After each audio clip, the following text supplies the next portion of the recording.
કાકા આપનું નામ શું?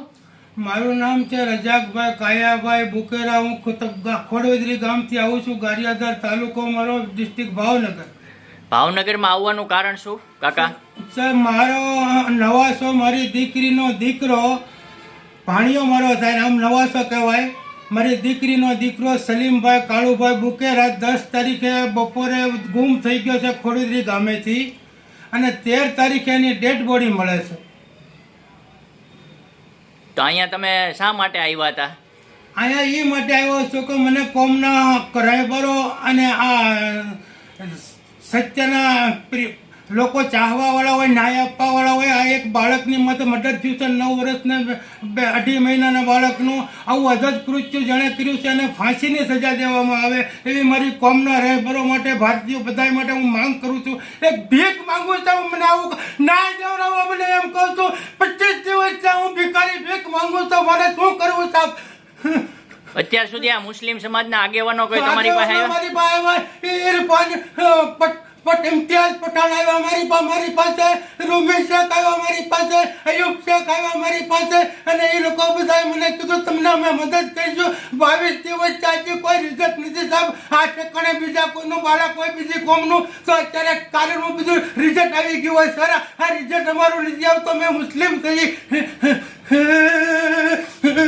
આ બનાવ બનેલ છે તેમાં આપનું શું કહેવું છે? હું એમ કહું છું, અગર હું હોઉં કે મારી બેટી હોય, મારી છોકરી હોય કે મારા જમાઈ હોય, એને ફાંસીની સજા આપો. અગર આને કર્યું છે કૃત્ય તો આ ગુનેગારોને પકડો જેમ બને એમ જલ્દી, અને એવી સજા આપો કે આવું કોઈ બનાવ ન બને ભારતની અંદર. આ બનાવ બનેલ છે એમાં તમારું શું કહેવું છે કે આમાં શું હોય કે હત્યામાં શું હોય શકે? અમે હત્યા જ કરેલી છે આ બાળકની. ક્રૂર હત્યા, અધજ ક્રૂર, જે રાક્ષસ પણ ન કરે એવી અધજ ક્રૂર હત્યા કરેલી છે સાહેબ. મારી દીકરીએ 22 દિવસ ત્યાં ખાધું નથી, એને મેં 8 બાટલા ચડાવ્યા. પપ્પા મને ન્યાય કેવી મળશે એમ કે છે સાહેબ. મને ન્યાય અપાવો, ગરીબ માણસને, ભિખારીને. હું ભીખ માંગવા આવ્યો તમારી બધા પાસે. આમાં તમને કઈ શક ખરો અત્યારે કોણ હોઈ શકે, ક્યાંના હોઈ શકે એવું કઈ? શક્ય અત્યારે બધાને ખબર છે અત્યારે કોણ છે. આ બધું અંદરનો જ મામલો છે, બહાર નથી આવતો સાહેબ. એટલે ક્યાંનો અંદરનો? એક બેન નો ફોન આવે છે રાતે 2 વાગે, અને એક ભાઈ માટે, અને એમ કહે છે કે 4 જણા તમે જાઓ નિશાળની પાછળથી, પછી બાપુની ખાને જાઓ, પછી ખીજડા પાસે જાઓ, પછી કે જ્યાં લીમડો છે ત્યાં જાઓ, અને કોઈ બોલાવતા નહીં, 4 જણા જાઓ, અને આગળ એક ટાંકો છે ત્યાં જાઓ તો ટાંકા પાસે કાંક મળશે તમને સાહેબ. તો ત્યાં જાય છે તો ચપલા મળે છે, પછી કે જે જવું તો ટી-શર્ટ મળે છે સાહેબ. આ બેને ફોન કર્યો એ ભાઈ માથે, અને એમ કે પોલીસને જાણ નહીં કરતા, સરનામુના જાજો, કોઈને બીજાને કહેતા નહીં.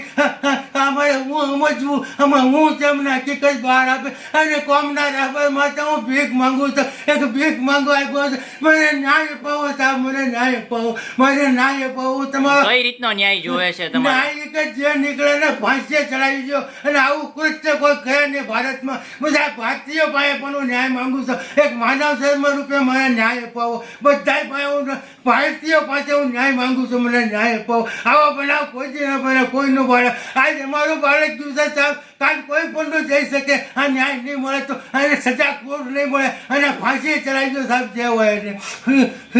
એટલી મારી વિનંતી છે, એટલી મારી પાસે ભીખ માંગવા આવ્યો છું. તો આજે 22 દિવસ છે, મારી છોકરીએ કાંઈ ખાધું પીતું નથી, એને 8 બાટલા ચડાવ્યા છે. કે પપ્પા મને ન્યાય કેવી મળશે? હવે મારે શું કરવું? હું ક્યાં જાઉં? કોની પાસે ભીખ માંગુ?